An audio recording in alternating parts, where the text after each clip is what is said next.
Une des phrases qui m'a le plus aidé, qui m'a le plus libéré ces dernières années, c'est « il n'y a pas d'échec, il n'y a que du retour d'information ». L'échec, c'est un sujet qui me tient beaucoup à cœur parce que la peur de l'échec, avant de faire quelque chose, ça peut vraiment nous bloquer, ça peut nous empêcher d'avancer, nous empêcher de prendre des risques. Et une fois qu'on a fait quelque chose, le sentiment d'avoir échoué, ça peut vraiment nous faire douter de nous-mêmes, ça peut nous faire avoir des remords, des regrets. Donc pour moi, le sentiment d'échec, c'est quelque chose à combattre. Mais il suffit pas de le dire pour réellement le ressentir. Donc je vous propose dans cette vidéo, dans un premier temps, de vous expliquer pourquoi, pour moi, l'échec n'existe pas. Et ensuite, dans un deuxième temps, de vous donner ma méthode, ma manière de gérer ce sentiment d'échec qui, malgré tout, vient de temps en temps, parce qu'on n'est pas surhumain. Eh bien, je vais vous donner ma méthode pour y faire face. Commençons par le début. Qu'est-ce que c'est un échec ? Un échec, c'est un résultat, c'est un fait, un événement qui n'a pas correspondu à ce qu'on aurait souhaité, qui n'a pas correspondu à nos attentes, à nos objectifs. Un sentiment d'échec, c'est donc l'intériorisation de cette constatation. C'est donc le fait de se sentir responsable de cet événement et de cet état de fait. Dans une partie d'échec, on considère qu'on gagne la partie lorsque l'adversaire n'a plus aucune chance de gagner. À ce moment-là, on dit qu'il est échec et mat. Et mat, c'est intéressant parce que ça vient de l'arabe mat, qui signifie mort. Par contre, dans une partie, quand il y a échec au roi, ça veut dire que votre roi est en danger, ça veut dire que votre roi est menacé si vous ne faites rien. Mais ça veut aussi dire que vous avez la possibilité de vous en sortir. Il y a toujours au moins une action qui vous permet d'éviter qu'on vous prenne votre roi. Donc l'échec est différent de l'échec et mat. Et vous savez, on dit souvent qu'il faut voir la vie comme un jeu. Et si là, c'était le cas, si là, on faisait un parallèle avec le jeu d'échecs, le moment où on n'aurait plus aucune chance de gagner, c'est le moment où on est mort. Le moment où tout espoir est fini. Mais lorsqu'on fait face à un échec, eh bien, on n'est pas mort. On a simplement quelque chose à changer. C'est simplement une indication pour vous dire qu'il y a quelque chose qui ne va pas. Il y a un facteur, un paramètre à changer. Mais ça veut dire aussi, surtout, que vous avez toujours une chance de vous en sortir. Ça veut dire qu'en changeant une manière de faire, de dire, une personne avec qui on s'est associé, etc., il y a un moyen de changer les choses à l'avenir. C'est simplement une précieuse indication de ce qui ne fonctionne pas. Donc, c'est pas un arrêt définitif, c'est pas une impasse, c'est simplement un embranchement. Avec d'un côté une indication claire, un grand panneau qui vous dit « si vous continuez par là, ça va pas fonctionner, vous allez faire face à d'autres échecs, et si vous allez par là, eh bien vous avez une chance de vous en sortir ». On ne sait pas ce qu'il y a après le chemin, il y a d'autres embranchements, mais en tout cas si vous allez par là, vous avez votre chance. Et grâce à l'échec, ça vous permet donc d'avancer, ça vous permet donc de progresser. Et pour illustrer ça, on peut citer Einstein.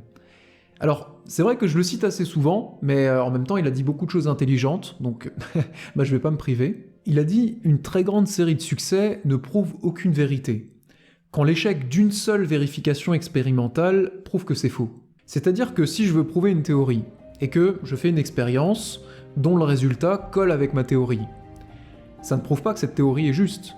Ça prouve juste que cette expérience a eu un résultat qui va dans le sens de ma théorie, mais ça ne démontre pas que ma théorie dans l'absolu est juste. Alors que, à l'inverse, si une expérience donne un résultat qui invalide ma théorie, ça veut dire que cette théorie est fausse. Puisque, pour qu'une théorie soit juste, il faut qu'elle soit applicable à l'ensemble des cas. Donc ça veut dire qu'une réussite, une expérience qui colle avec ce que j'attendais par exemple, m'apprend beaucoup moins qu'un échec. Une expérience dont le résultat ne colle pas avec ce que j'attendais. Parce que l'échec m'a permis de comprendre que ma théorie était fausse, alors que j'aurais pu empiler des dizaines de réussites sans toutefois prouver réellement que ma théorie était juste.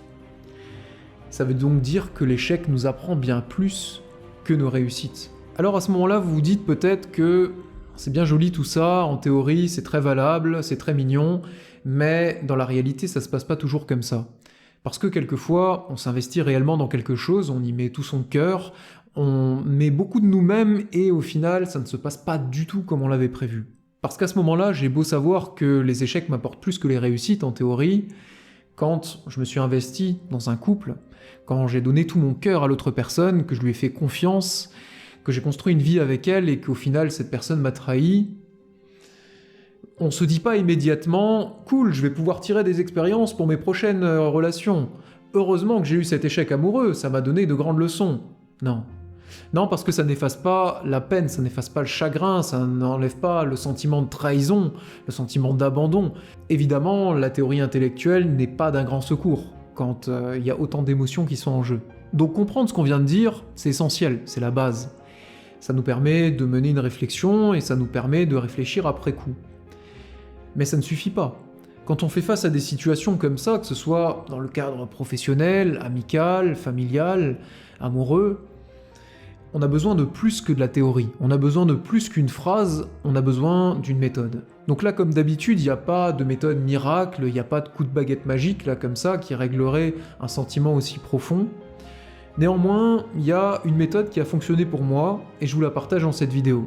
N'hésitez pas à l'enrichir, partagez vos retours d'expérience, ce que vous en pensez, partagez vos réflexions en commentaire d'ailleurs, c'est toujours un plaisir d'y répondre. Donc quand on fait face à une situation comme ça, qu'on a envie de qualifier d'échec, à mon avis, vraiment le pire à faire, c'est de s'interdire de ressentir les émotions qui viennent naturellement.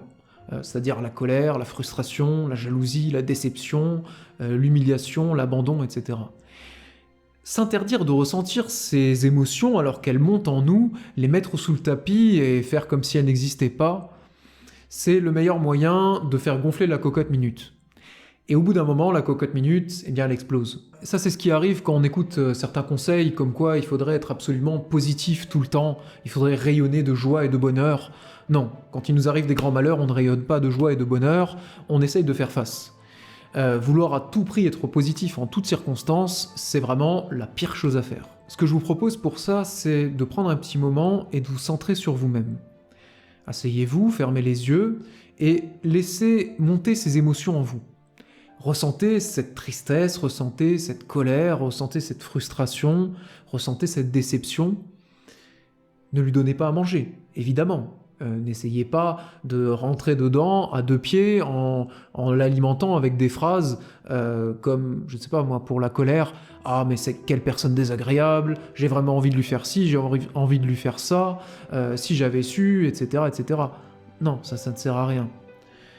Simplement, soyez là, acceptez le fait que ces émotions sont en vous et observez-les, sans chercher à les contrôler, à les canaliser, à les expliquer, à les justifier. Non, juste observer et accepter, de sorte à faire la paix avec elles. Ensuite, maintenant que votre inconscient a accepté la réalité, on va pouvoir travailler un petit peu avec votre conscient.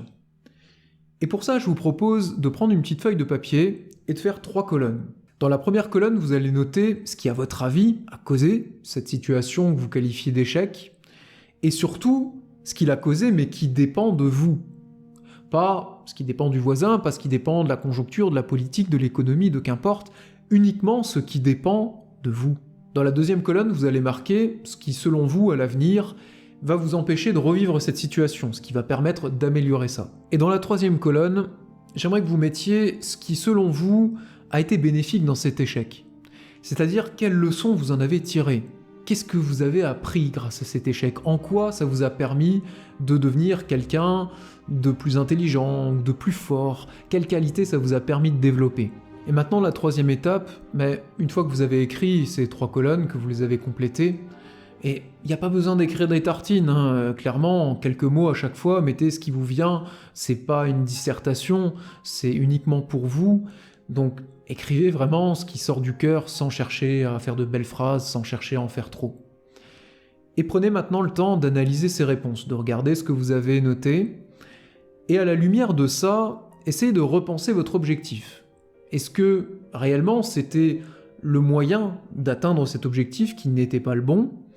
Et avec les nouvelles actions à mettre en place que vous avez notées dans la deuxième colonne, vous allez pouvoir l'atteindre beaucoup plus facilement, ou en tout cas vous laisser de bonnes chances de l'atteindre.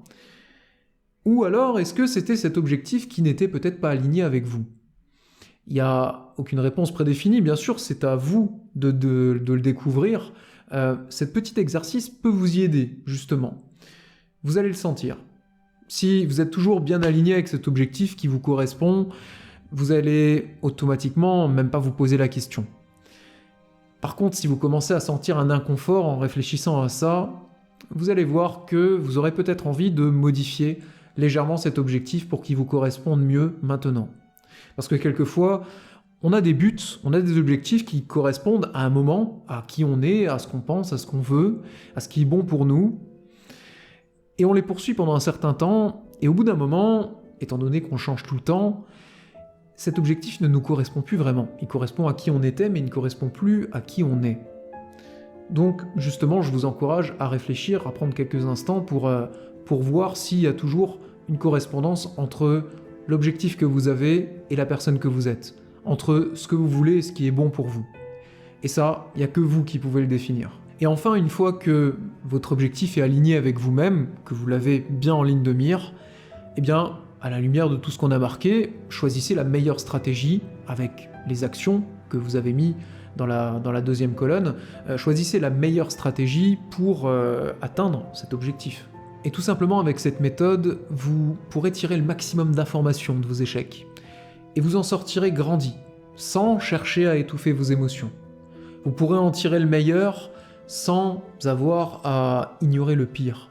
Vous aurez accepté ce qui vous est arrivé, vous aurez accepté la réalité au lieu de vous bander les yeux. Vous aurez tiré le mieux de ce qu'il était possible d'en tirer pour atteindre à l'avenir ce que vous avez envie d'atteindre, pour atteindre vos objectifs, pour atteindre vos buts. Et dans ce processus, vous aurez évité de vous faire trop de mal, vous aurez évité de faire bouillonner trop d'émotions négatives en vous, et vous aurez progressé. Et au fond, comme je le dis souvent, c'est ça le but, non ?